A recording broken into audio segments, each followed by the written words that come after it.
And hello and good afternoon. Thank you for joining me on the Jeff McGrew podcast, Unfiltered. Today we have the one, the only Jesse R Stanton. Again, thank you for having us today, my man. Brother, the pleasure is all mine. I'm very grateful for the opportunity. So thank you. Absolutely. First and foremost, I'd like to hear a little bit about, how you got your start. When you became a young adult, how could you help others in your position kind of figure out their way? Man, that is such a great question. I guess for me, it all kind of started. So I did 14 years in the Air Force before I ended up getting out and jumping into real estate full time. So by the time I was 18 years old, which is when I joined the Air Force, from a very, early age, having some sort of structure and mindset centered on serving other people and having a purpose that was, much bigger than myself was something that was as ingrained from since the time I was 18 years old. So taking those skills and things that I learned in the military and learned about service and integrity and honor and excellence and, those types of things, when I transitioned, by the time I had 14 years of experience with as an Air Force trained leader, I was able to take a lot of that experience and kind of transfer that into real estate, which is really interesting because most people who spend any sort of time in the military, let alone people spend that long in the military or retire in the military, usually once they transfer to the civilian sector, they're usually doing something affiliated with what they did in the military, whether that's around aircraft or, whatever it is, because that's where their resume is. It's not like it's not like you necessarily have a whole lot of options when you spend a lot of time around aircraft on where you can go, work with somebody. So it was kind of an interesting transition, man, but one that I never thought would be applicable to anything I was doing on the outside, let alone real estate. So it's been pretty neat, but it's been ingrained in me from a very young adult. That's very exciting. And I love that you took your experiences, like you said, even though they weren't similar to anything about real estate, but you took that knowledge and those experiences throughout the Air Force and used them to catapult you into real estate business, which kind of helped keep you a little foot in front of the door more than you would have without those experiences. Oh, 100%. 100%. Yeah. Yeah. I think joining the military is one of the best things anybody could ever do. It gives you just such a unique perspective on life. And,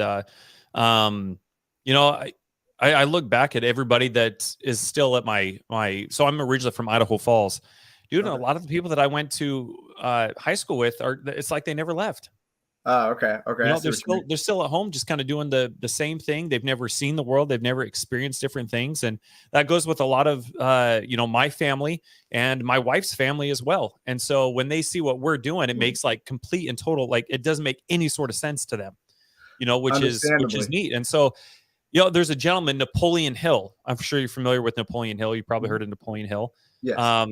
Philosopher, author, great and amazing individual. He said one of the best things I ever heard him say, amongst many, was something to the tune of, the reason most people aren't successful is because they follow the advice of their friends, family, and neighbors. Absolutely. Now you know why. Exactly. So it's so important when you're on this journey to make sure that you are involved in a community that is trying to do what it is you're trying to do. I mean, you become the average of the 5 people you surround yourself with. And I understand that at a higher level now. I love that quote, by the way. I mean, it's super beneficial to anybody in any dynamic of their life. I mean, it doesn't matter what you're pursuing or what you're pushing towards. If you look at your first closest 5 friends, you know where you're going. 100%. Yeah.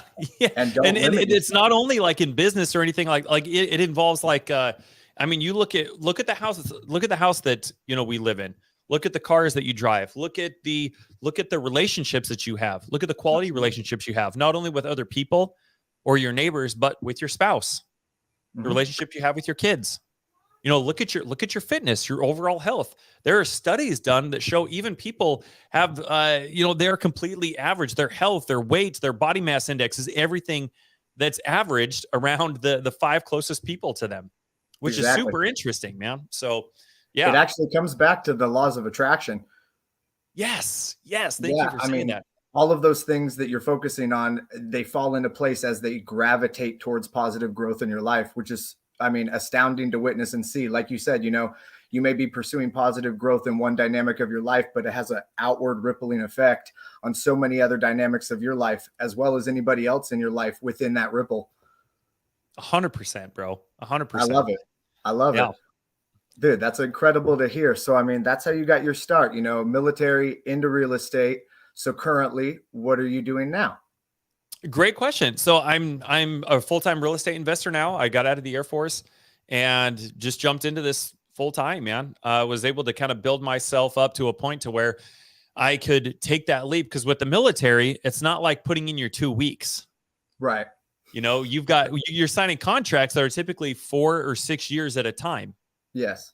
And so when my 14 years was up, it was kind of like, all right, well, this is the moment of truth. I'm either going to stick this out for 20 years or I'm going to get out. Exactly. And that is the hardest decision to ever make. And I'm sure anybody who is trying to pivot out of their W-2 and to generate enough income to get out of their W-2, once they get to that point, it's the hardest decision you'll ever have to make, giving up security and taking a bet on yourself. But I can tell you that it is the best decision. That, like, believing in me was the best decision that I ever made, man. 100%. It was absolutely worth it.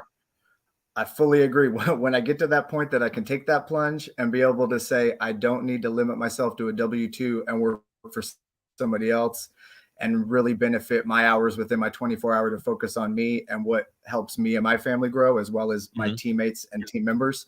I can't wait for that moment. And it's great to see people like yourself within the community that inspire ourselves to keep pushing and pursuing that type of positive growth that we want in our life, as well as in our family's life.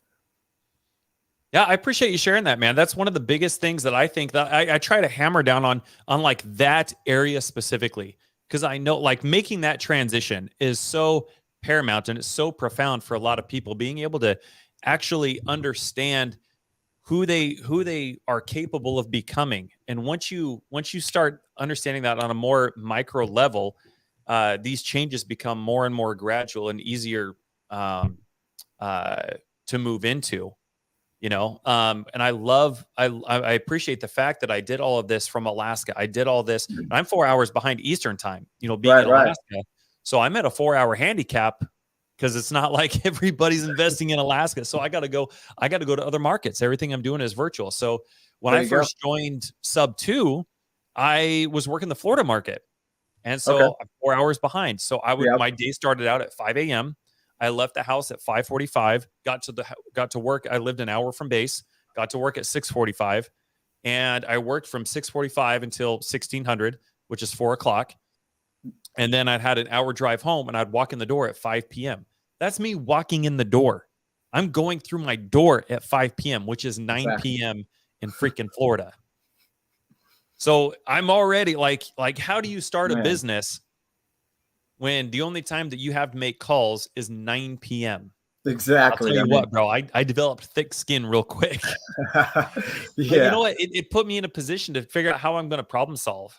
It was during this time, dude, that I was trying to figure out who am I? What am I capable of becoming? What does the multimillionaire version of Jesse look like? And being able to kind of get a little introspective in that way, I started asking myself very, very specific questions. Started asking, well, how do I carry myself? How do I communicate?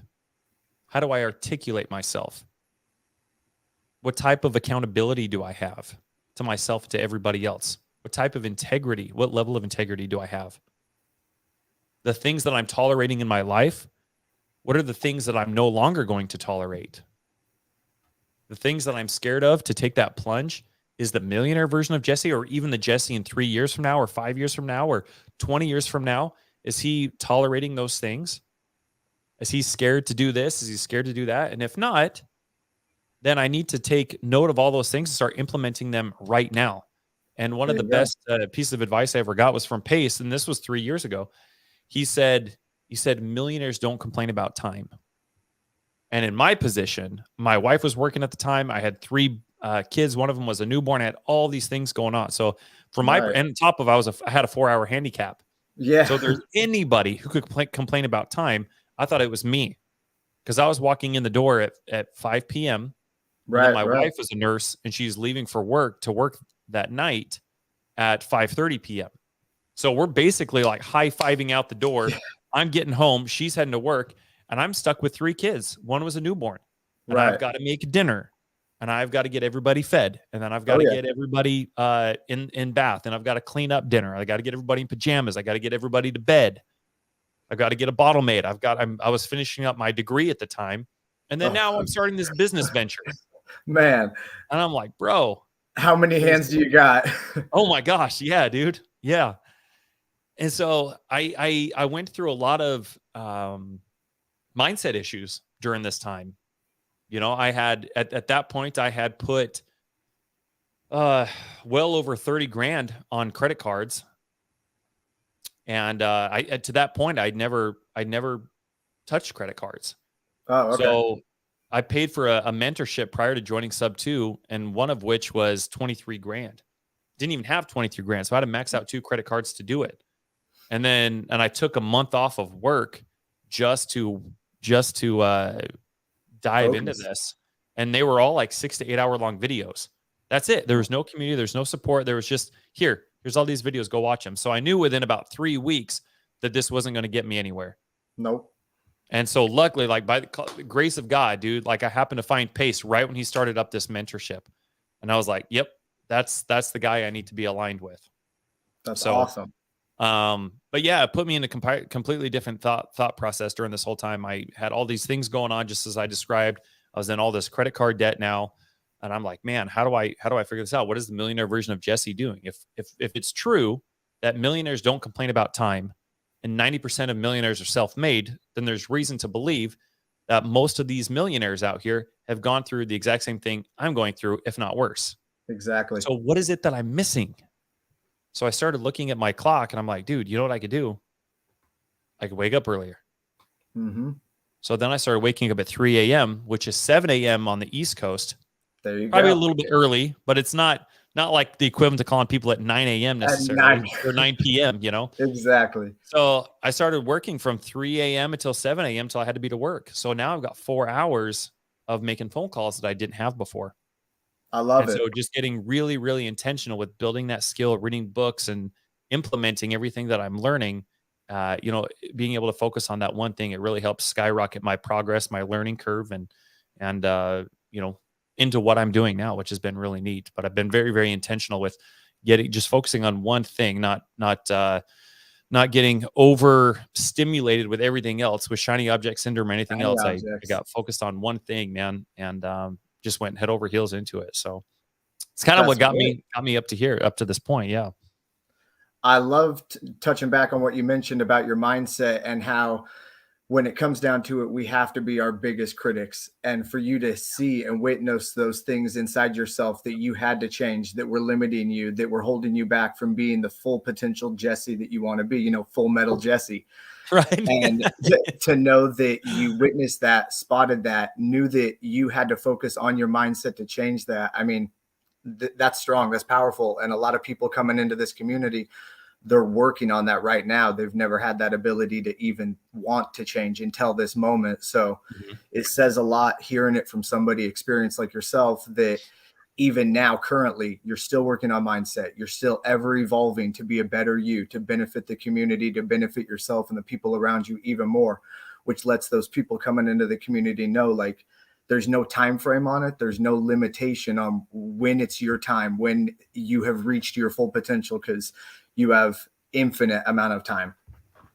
Oh, 100%. Oh my gosh, dude. Well said. Yeah. I couldn't have said it any better.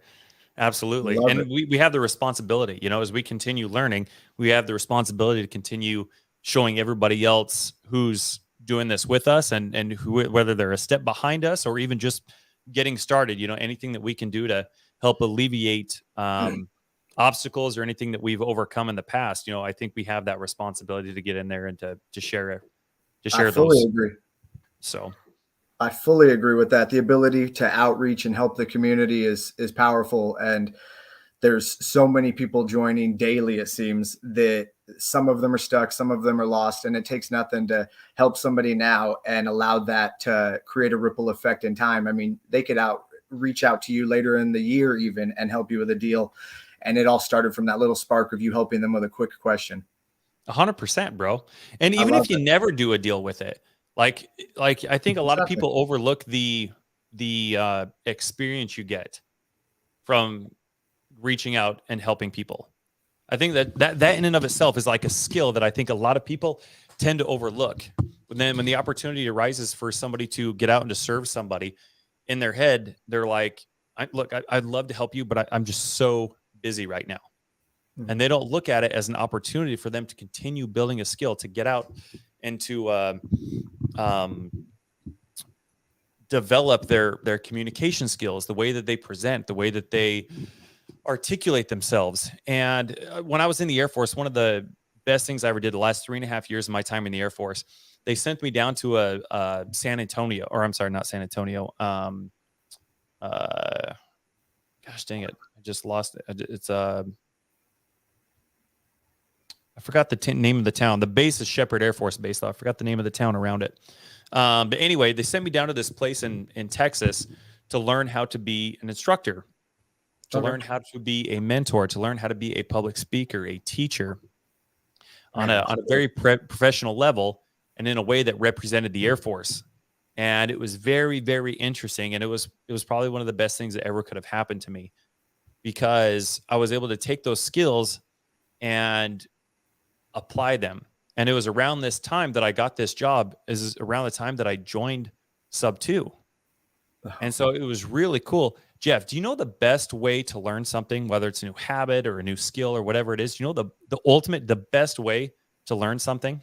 To try, to keep doing it, putting yourself into that uncomfortable situation and trying, failing forward. Absolutely. Absolutely. And to add on to that, those things that you're learning, you want to be cognitive so you're not doing them again, right? Right. And so to really start learning things on a very, very granular and intentional level is to teach it. There you go. So if you don't understand something well enough to be able to articulate it to somebody else, to be able to communicate it to somebody else, to not only where they understand what you're talking about, but to where they themselves can go implement that information into their own business. If that can't happen, then you don't understand it well enough. Absolutely. And so maybe this is just something that happened to me by luck, or I was intentional with it. I don't know. Could have been a little bit of both. But as soon as I joined Sub 2 and I started learning all of these things, started learning and thinking about wealth differently, started thinking about debt differently, started thinking about leveraging credit and all these other things differently, from joining this community and having different conversations than I've had my entire life. Every time I would go to work, when we would like break out of class or when we would have a pause in class, I'd say, hey guys, do you guys want to learn something really freaking cool? Let me teach you some cool shit real quick. And so I would get out my dry erase boards and I'd be drawing these big things on the whiteboard. We'd be going over different scenarios. And obviously everybody that I was teaching was in the military. So everybody had a VA loan. There you go. So if you know anything about VA loans, you know, you get zero down. So you can go buy a fourplex with literally nothing down, nothing out of your freaking pocket. And somebody else not only can go pay your mortgage, but now you're making money. Absolutely. And then when you start understanding, you know, things like, you know, tax depreciation and, you know, cash out refis and being able to leverage that debt to go buy more debt, not pay taxes. And anyway, it was crazy. But me being able to articulate that stuff on a whiteboard in front of other students, it put me in a position of understanding what I was learning even more in depth on a more granular level. Absolutely. And so when these students had questions or whatever, and if I didn't know the answer, I would tell them, hey, well, I would give them homework. And I'd say, hey, you know what? Go do your research. This is what I want you to blah, blah, blah, blah, blah. Right. And then if I didn't know the answer, I'd go home that night and try to find the answer myself. Beat them to it. We'd come back the next day and then we would freaking talk about it. And so it really put me in a position to be able to understand the things that I was talking about on a very step-by-step and granular level. And so the thing about the Army, the Air Force, the Marines, anytime that you do something, anytime like when you're doing aircraft maintenance, for example, when you're working on an aircraft, it isn't like you would imagine going into like a mechanic shop. Like a mechanic shop, for example, and I don't know this, I'm just spitballing, but I would imagine a mechanic shop, when you go drop something off, you know, they just go in there and it's just kind of OJT, and that's how you cut your teeth and you start learning about cars and what needs to be done. And well, if this isn't working, then it could be this, this, this, and this, right? Right. So in the Air Force, when you're working on aircraft, they have what's called a technical order. And that technical order is basically like a PDF, or sometimes it's an actual physical book of every little thing that that has to do with that aircraft.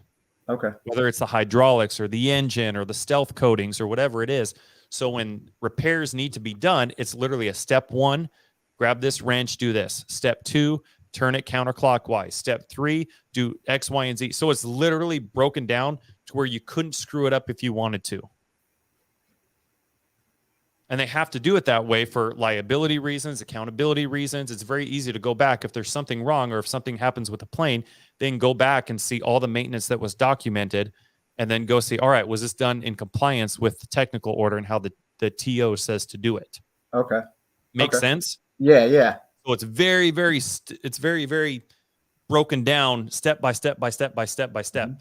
So I was able to take that same mentality when I'm teaching other people and break it down. Like, this is a step 1, this is step 2, this is step 3, this is step 4, this is step 5, because that's how I was taught to do things in the military. And so it only increased my ability to communicate and articulate myself, whether I'm talking to other investors or whether I'm talking to sellers. Mm-hmm. And then you couple that with all of the education that I'm doing on my own with reading books and learning how to story tell and things like that, being able to intertwine those things in relation to keeping it very black and white and step by step has really helped me. And now to bring this full circle, I know I'm kind of going on here, but to bring this boat back into the harbor for a second, Jeff, because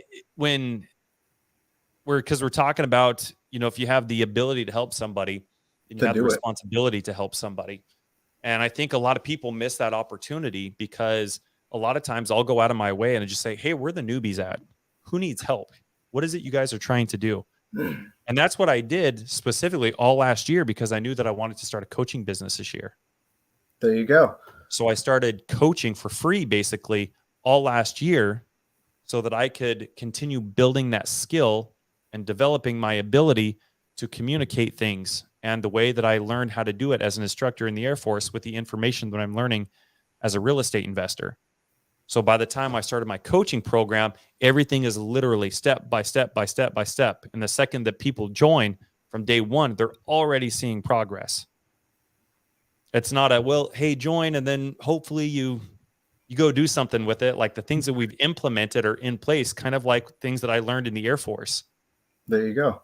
So it's been very neat, man. It's been very neat. And so I really encourage anybody to, if you have the opportunity to go out there and just show somebody something that you learned, no matter how basic it is, go do it, because you're going to develop skills that you don't even realize in your ability to, communicate things, and to that is a skill. And then as you continue developing that skill, it'll grow into your ability to influence people in a good way, like not deceptively, obviously, but as you grow your brand, as you grow your business, you want to become that person who's leading from the front, who has this vision. You got to be able to articulate that vision and communicate it to your people underneath you, and to influence them to become the person that they're capable of becoming. I love it, man. Powerful so much stuff. Goes into it, man. Some powerful stuff. I love it, though. Yeah, thank you. It's all stuff that I've learned, man. And it's been a wild ride, dude. Let's get the name of that coaching program right now, so people know what to look for. It's called The Growth Co. I love it. With Jesse Stanton, just all about growth, man. That's what it is. Absolutely. And clearly some powerful stuff coming from you as their coach. Thank you. I appreciate that. 100%. I appreciate that, man. Yeah. 100%. It's these little things that I've learned, man, that, and even when you look at what real successful people are doing as high performers, as high achievers, there's things that they're doing. It's not by luck that they got there. So there's certain things that they're doing. And some of these little things that we're talking about right now are some of those things, and being able to acknowledge them and be intentional with them to develop and build these certain skills, habits, traits, mindsets. You start to see, those types of things specifically that become common traits among, successful businessmen, entrepreneurs, athletes, things like that. Michael Jordan, one of my all-time favorites, dude. Do you remember, have you ever seen the game or the, what's that show called?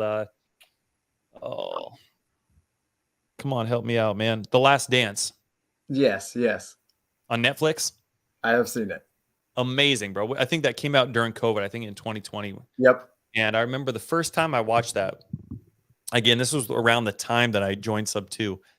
And I remember watching it. I watched it that first time that it came out as a fan of Michael Jordan. I thought, man, that is super dope. And then probably like 6 months ago, and then I totally forgot about it. And then about 6 months ago, I started rewatching it again. Okay. And I started watching it not necessarily from a fan of Michael Jordan, as big a fan as I am. I started watching it from like a mindset standpoint. And it's interesting, bro. When you go back and you look at it from that standpoint, you start looking at how Michael Jordan is thinking about wins, losses, developing his skill, his accountability, the things that he's willing to tolerate and not tolerate, especially not only from him, but the people around him. Right. And so I'm like, oh my gosh, dude, like this is out here in the open. Like this is free education for everybody. Nobody's taking it like this. It's so insane, man. That is. So, I mean, that's a very different perspective to put on that, and very smart, actually, because you're absolutely right. I mean, he was just focusing on his ability to get better and what he had to do to stop limiting himself. Absolutely. Yeah. When it comes to mindset and understanding what winning is, because there's a book, it's called Winning. It's by a gentleman named Tim Grover. It's one of my all-time favorite books. If there's ever a point in my day where I'm just kind of randomly doing things, whether I'm doing the dishes or mowing the yard, or if I got to make a run to Walmart, or whatever it is, one of the things that I love doing is I'll just put an AirPod in and I'll just hit play. And more often than not, that's probably the book that is repeating in my mind. And the reason is we all have 70 to 80,000 thoughts at any given time during the day. Wow. So throughout an entire day, we'll average 70 to 80,000 thoughts. And in order to get from where we are to where we're trying to go, we have to become an entirely different person. In order to have something we've never had, we got to do something we've never done.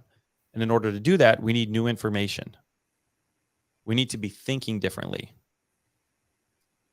And I think the struggle that most people have is they take a W-2 mindset and they try to apply that same mindset to building a Fortune 500 company.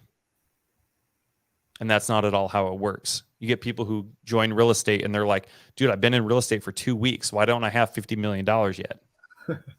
You have to become an entirely different person. One of my all-time favorite quotes, I share this all the time, from Jim Rohn, is if somebody hands you $1 million, it's best that you learn how to become a millionaire so that you get to keep the money.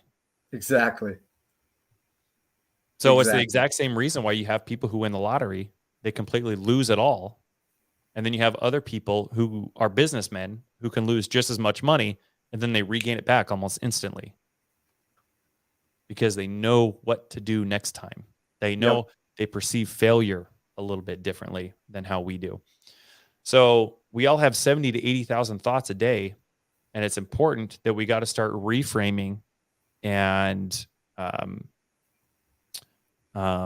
changing what those thoughts actually are and how we see opportunity and the lens that we're looking at our life and our business through. And a lot of it happens on a subconscious level. So that's why for me, one of the biggest life hacks that I've done is at any given time, like I said, I'm mowing the yard, I'm doing dishes, I'm cleaning my house, I'm whatever. Those just kind of like those lull times. There's never a point in my day or in my life now to where I'm not learning something. Even if my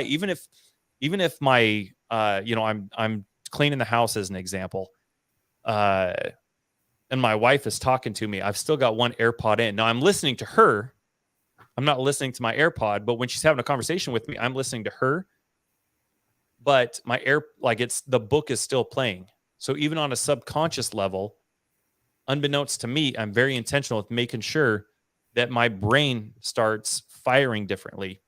And when you start thinking differently, like you said, your vibrancy, your frequency elevates, everything changes.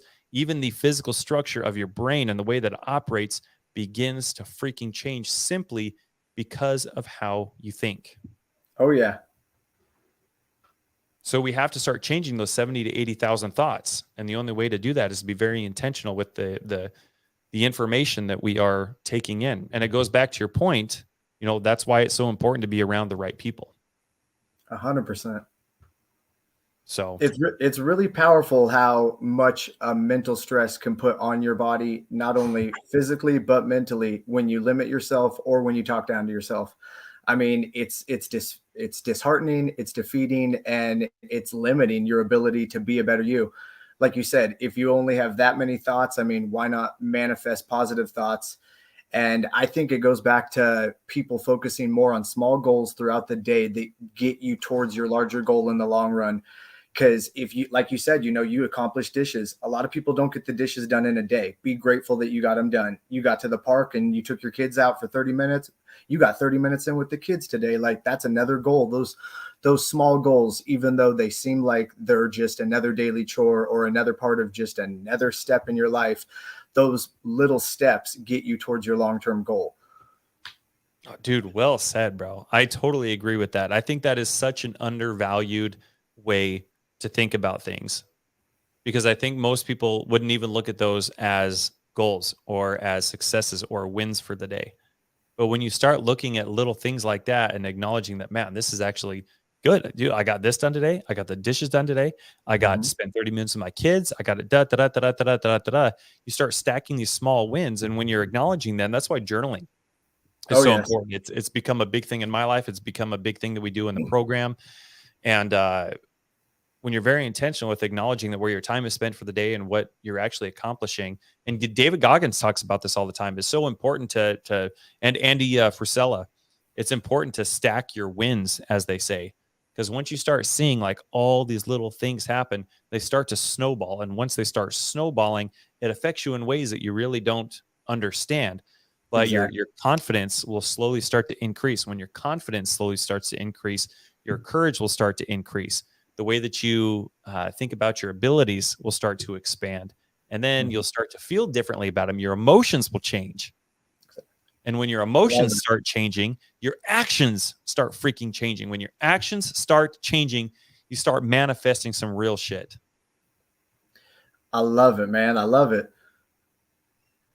Thank you, brother. And it's all truth. I mean, like you said, it goes back to the very beginning of our conversation about the laws of attraction, that ripple effect, even though it may be small things.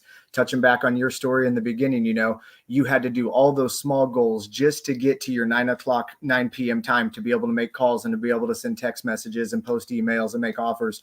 But it was those little goals throughout the day that not only were a benefit to you and your family, but your wife appreciated because she was going to work. So you stepped up, you took care of the family life, but then you still knocked out all your small goals to be able to focus on your future.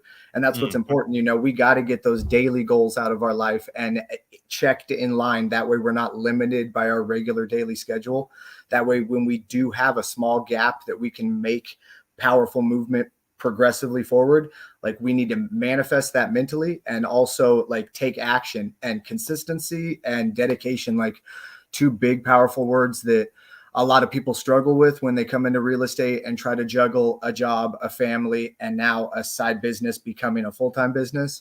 It seems like a lot. The plates get stacked, you feel confused and pressured, and then the mental strain comes into effect. And it can be a limiting and debilitating thing, I think, for a lot of people that feel like they're alone or that they don't have an outreach or they just don't know that first step to take. And it's like you said, your community or your program, as well as the Sub2 community itself, we are that outreach for them, that support to let them know, like, hey, you're not alone. You're not struggling. You're not the first person here. And somebody does have that answer for you and that next step. And like, if you need a helping hand, we're here to hold that hand for you, because it's an uplifting community. We all want to succeed. Oh, dude, absolutely. Absolutely. I agree with everything you said, dude. It's so important to stack those small wins, man. And by the way, when I made the decision to start waking up at 3 a.m., like it takes work, dude. It's not something that you just like, oh, I'm just going to wake up at 3 a.m. and then you start waking up at 3 a.m. and just fucking killing it. That's Right. not the way that it happens. It's not the way the world works. And so those things take time and it takes progression. I'll tell you something, dude. I grew up in a place called Ryrie, Idaho. It's this little pissant town in Idaho. Population's like 595 or something like that. I'm surprised the main road's even paved, type of deal. But everybody is very small thinking there. Everybody's very scarcity mindset thinking. And so consequently, I was a byproduct of being in that atmosphere. So I grew up in an average household. I had average friends. I went to an average school. I had average grades. Everything about me was completely freaking average. And I had friends who were like, really good at math, or math was always my Achilles heel. I was never really good at math. But I had friends. Yeah. Oh my gosh. Math is one of those gross. Don't even talk to me about math. But I had friends who were like, who I perceived to be really smart. And these friends, I always just kind of put them on a pedestal. I legit, for probably 29 years of my life, I thought that there were smart people in this world and that there were dumb people. And I was somewhere in between. Oh, wow. And I legit thought that. I was like, man, I don't know how people get blessed with being so smart, but it's definitely not me. And so I had all these friends growing up, dude, that I used to put on a freaking pedestal. And like I said, I had average grades. I don't know, I probably averaged maybe around a maybe 2.7 GPA, maybe somewhere around there. So when I left for the military, I didn't have a whole lot of confidence. And I'd probably say one of the biggest things that kind of transformed my mindset, one of the biggest instances that happened in my life, was as I started elevating in rank in the Air Force, I started seeing my position differently and the impact that I had on people differently. And so I started taking that and I started, thinking about who I want, what kind of leader I wanted to be.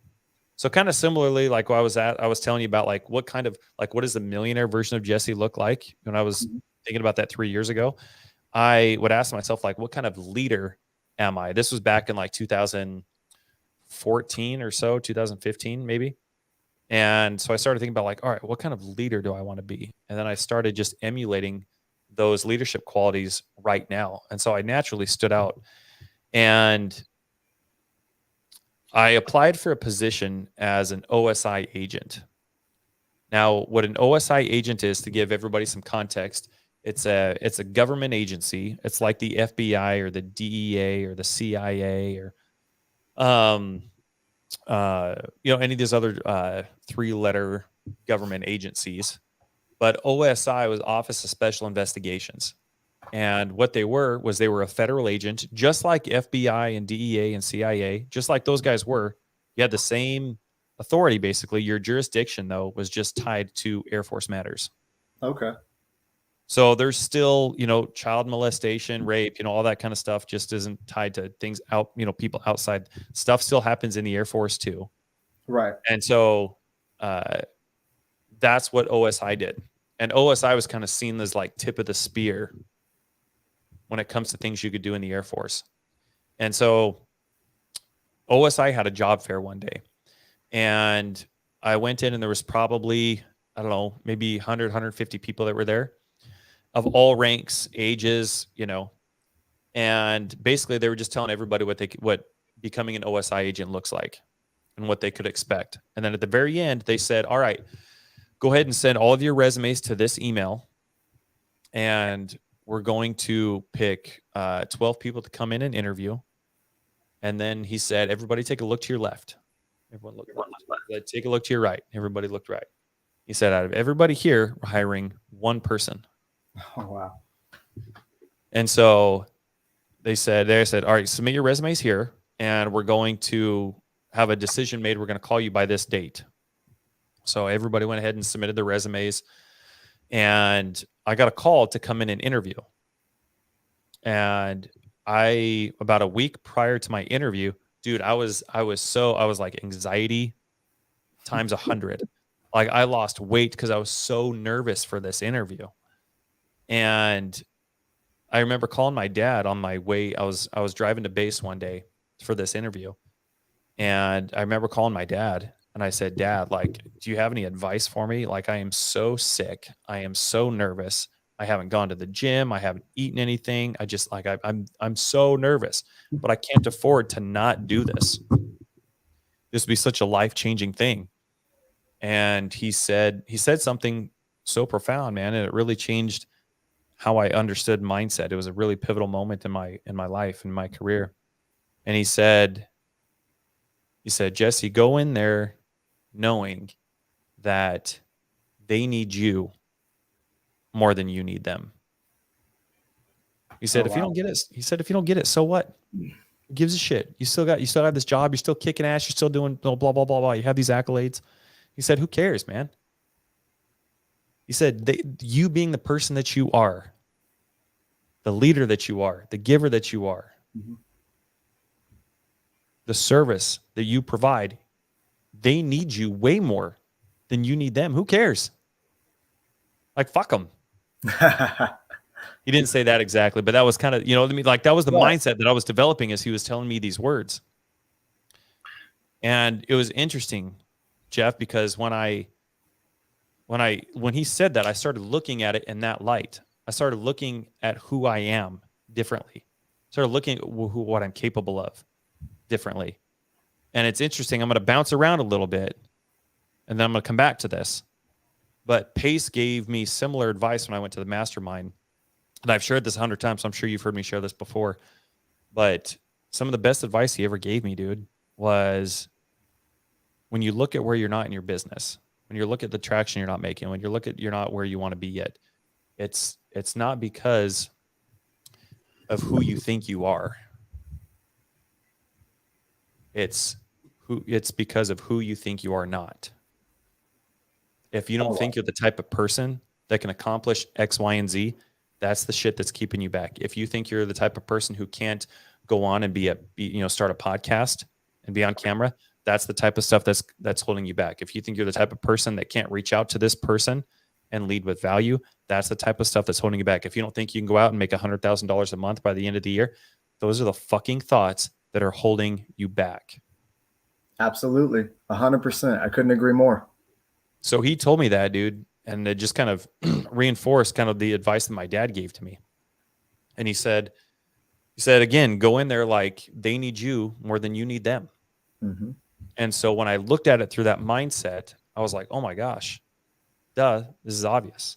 You know, I could, it doesn't matter what happened in reality. Like, as long as I believed that was true, then that's all that matters. If I genuinely believed that, hey, you know what? These guys need me way more than I need them. Yep. Regardless if that's true or not, me believing it is what makes all the difference. And exactly. How you present yourself, how you communicate, how you showcase all these things, how you deliver your resume, how you answer these questions, all these things. So that's literally how I walked in there, man. And I'll tell you something, dude, this was the coolest thing, because I walked in there almost in my head, like metaphorically, if I could like articulate how this went in, it's almost the equivalent of you walk in. So this is true. So when you walk in, there's this big room, and it's all white, and there's a chair in the middle. And then there was a table at the front of the room, and there was probably about 7 or 8 special agents that were lined up there. It was almost like an interrogation room or something, man. It was always like, what the hell is going on here? It was a little intimidating. But in my head, what was going on was I walked in there and leaned back in the chair, and if there was a desk, I'm kicking my feet up. Yeah. I'm like, all right, John, what's going on, man? Good morning. How you doing? Tell me. What blah blah blah blah. What'd you have for breakfast? Like that's how my mindset was going into it. I was just so cool, calm, and collective. And it literally, that's not obviously what happened in my head. That's how I was taking the situation, though. And I was smiling and joking around. I felt more comfortable because in my head, I was like, dude, these guys need me way more than I need them. I'm just going to be me.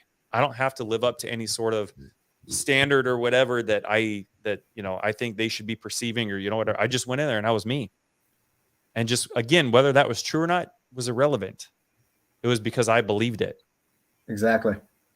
And so I'll tell you, make a long story short, I got a call back from the guy. Coincidentally enough, his name was Special Agent Stanton. And he said, Jesse, how'd you do?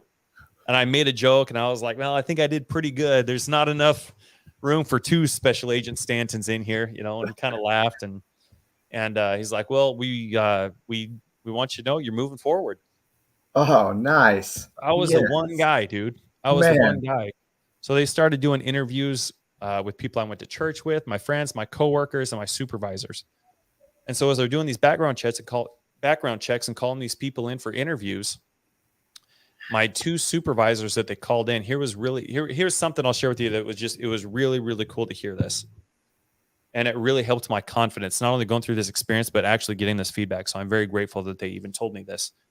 But both my supervisors said that when they got called in, the special agents that they were talking to said, hey, we were really impressed with Jesse. Not only did he do better than the 11 other people that were interviewing that day, but he did better than any of us agents did when we were in his position applying for this job. And I was like, oh, like it just solidified the advice my dad gave me, you know? That's so great. So yeah, it was awesome, man. It was really cool just to be able to get that kind of feedback. So anyway, just mindset is so stinking important, man. Your self-development, what you think you're capable of, and then also having a very clear vision on who is it that you're wanting to do. What does that person look like? What does their accountability look like? Again, what is their character? What is their integrity? How are they treating people? It makes all the difference. So anytime you have the opportunity to go in and to serve somebody at any level, whether they're a newbie or a seasoned investor, you know, if you give yourself the excuse that you're too busy, you're missing out. You know, there's a saying, I think it was from Elon Musk. He said something along the lines of, if you have 2 people and you have a task that needs to be done, and one of these guys is busy AF and the other guy's not really doing anything, you give it to the guy that's busy because you know what'll get done. Absolutely. So, and then again, go with what Pace said, dude, millionaires don't complain about time. Nope. You know, so you just embrace these obstacles and you got to figure out, all right, how do I get this thing done? Who do I need to be connecting with? So yeah, I love what you're doing, man. This is really awesome. Oh, thank you. Thank you so much. I appreciate that. Absolutely. Especially coming from you, man. Of course, brother. Of course. So I got a little bit of a mindset technique that I'm working on, that I've been working on for a while now, but it seems like not a lot of people have heard about it. So I'd like to inform you, and maybe you don't know. I probably don't, dude. Share with me. I'd love to hear this. So coming back to your interview, and you were talking to your dad and you were super nervous and you were anxious and unsure about how to present yourself and how to approach the situation of the interview. I feel like at some point in our childhood, everybody's childhood, we forgot what the difference was between excited and anxious. Mm-hmm. And at some point in your teenage years, in your early 20s, when you felt awkward and everybody was unsure about themselves and they were trying to figure out what made them, we at some point forgot what it meant to be just excited about something new. And the unknown, the ability to just feel excited for something that we haven't done yet. Nowadays, most people say, oh, I'm nervous about this, or I'm too anxious to do this interview. If you manifest that verbally out loud and say, I am excited to do this interview. I'm excited to meet these new people and make this connection. I'm excited for this new leap.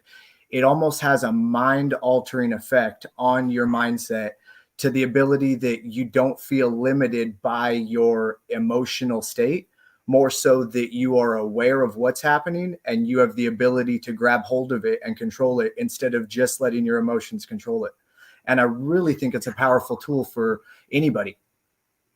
Oh my gosh. Yeah, dude. I writing that one down, dude. I wish I would have known about that one, but you're absolutely right, man. My lady's going to RN school right now, and she was nervous about her midterms and getting good grades and making sure she gets into her RN classes. And she kept saying, I'm anxious, I'm nervous, I'm anxious, I'm nervous. And I reminded her about that ability to control those emotions by saying, I'm excited, I'm not nervous, I'm excited about this new class, I'm excited about excelling to my next RN program.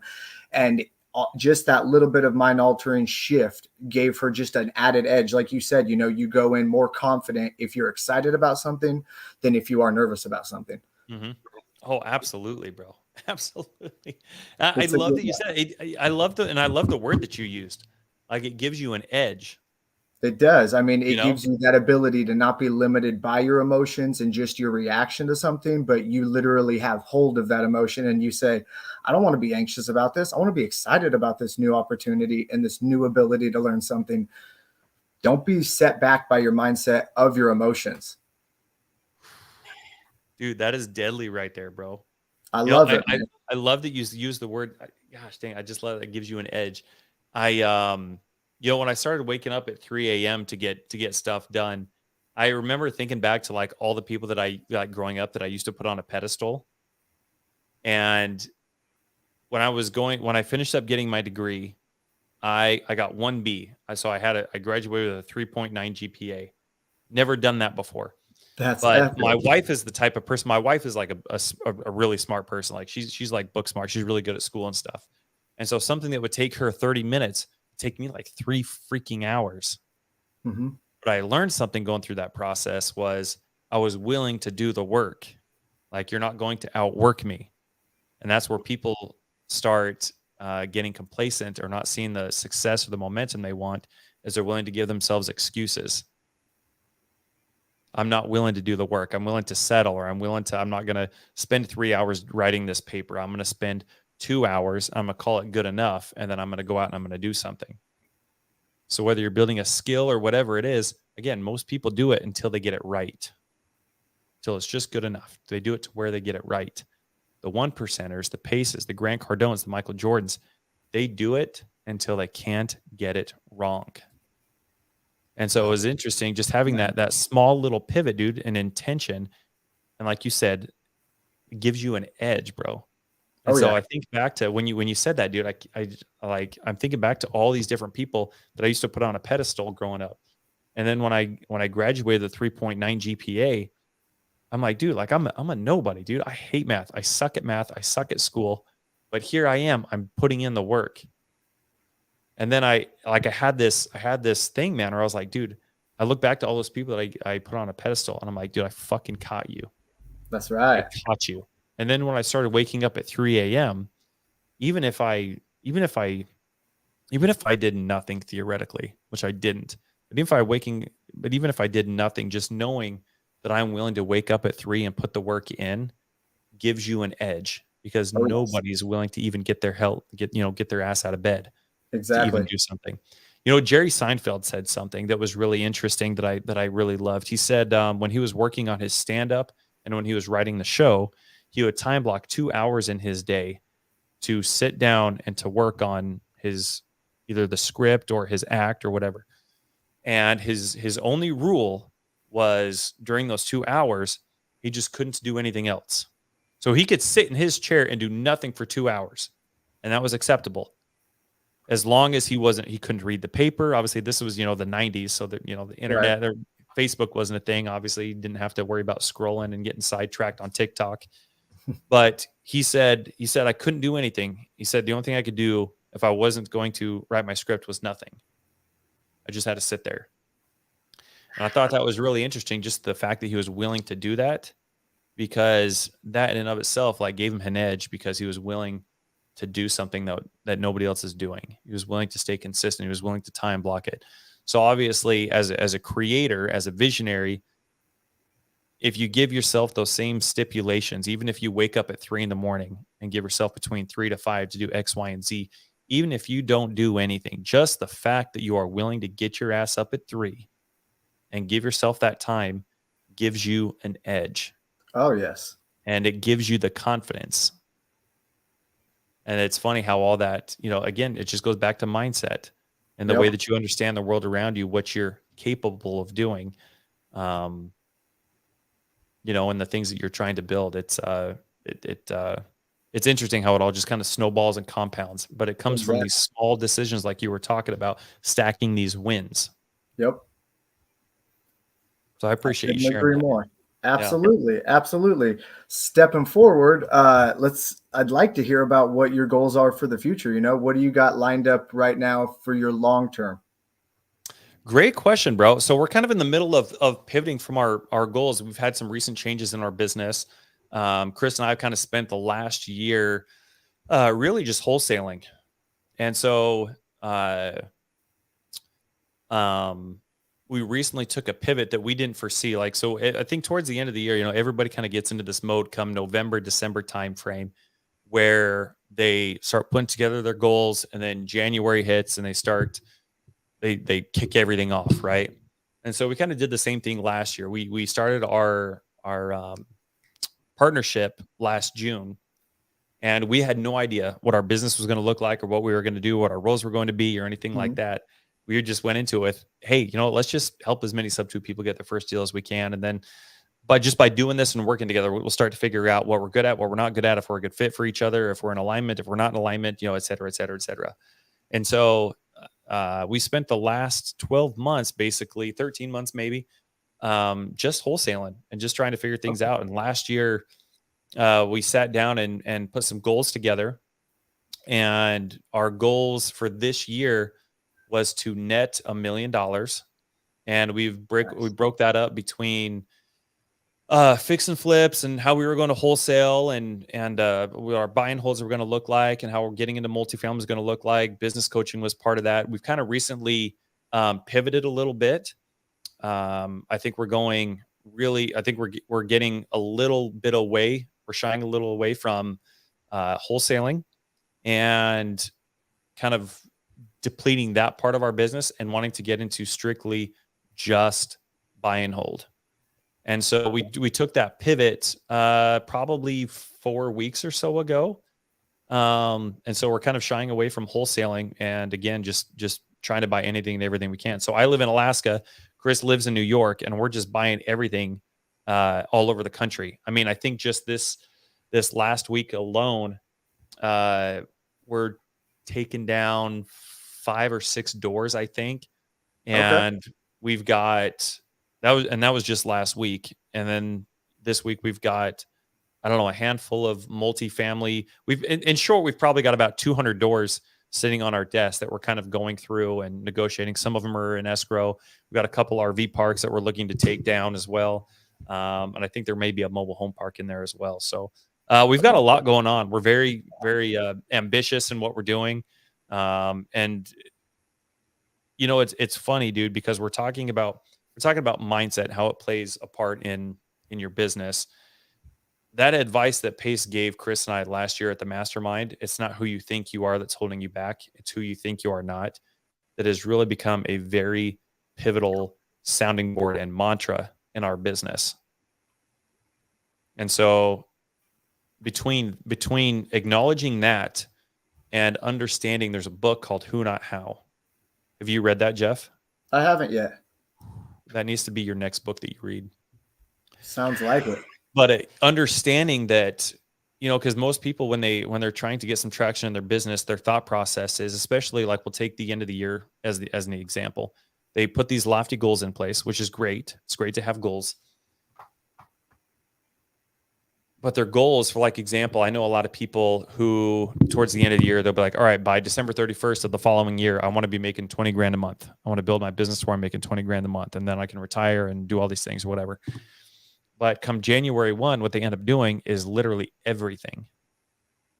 And I mean literally everything they should not be doing. They're literally running around like a chicken with their head cut off. Oh, no. So they're the one doing the market analysis. They're the one that are stacking the list. They're trying to figure out which list do I get? Am I going after pre-foreclosures? Am I going after probates? Am I going after divorces? Am I going after expired listings? Am I going after low equity? Am I blah, blah, blah, blah, blah, blah, blah, right? Right. And then the problem with real estate, dude, is there are too many ways to be successful in it. So 2 weeks later, they're not getting any traction. So somebody posts a check for $40,000 on Facebook, and they're like, oh, well, what'd you do? They're in the comments. What'd you do? What'd you do? Oh, I got this from door knocking. So they stop what they're doing and they go out and they start door knocking. Yep. Another week or two goes by. They get tired of being told to F off, getting door slammed in their face. This isn't a good fit for me. Don't want to be here.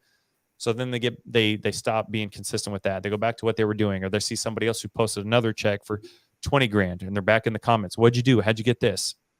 Oh, I got this from calling probate attorneys. Oh, okay, well, this didn't work and this didn't work. Let me call probate attorneys. So there's no structure behind it. There's nothing, they're not understanding, what their avatar is. They're not understanding the importance of just focusing and dialing in on one thing and building that skill, because you get paid in relation to the amount of or the quality or caliber of problems that you solve. Oh, I like that quote. I like that And one. so you can't change your income if you're not developing these skills. So you have to focus in, and you have to be very intentional with growing that skill and that avatar and growing one thing. And Yes. so anyway, I couldn't agree anymore. Yeah. So that's what we got. We got really intentional with just figuring out one thing and how to leverage ourselves in what we were good at, and building this community, and that led into some of the things that we're doing now. Is we're doing a Zoom for sub 2 that we called Friends with Benefits. So it's kind of a speed dating Zoom. Thought it'd be kind of a funny play on words, something that would catch everybody's eye.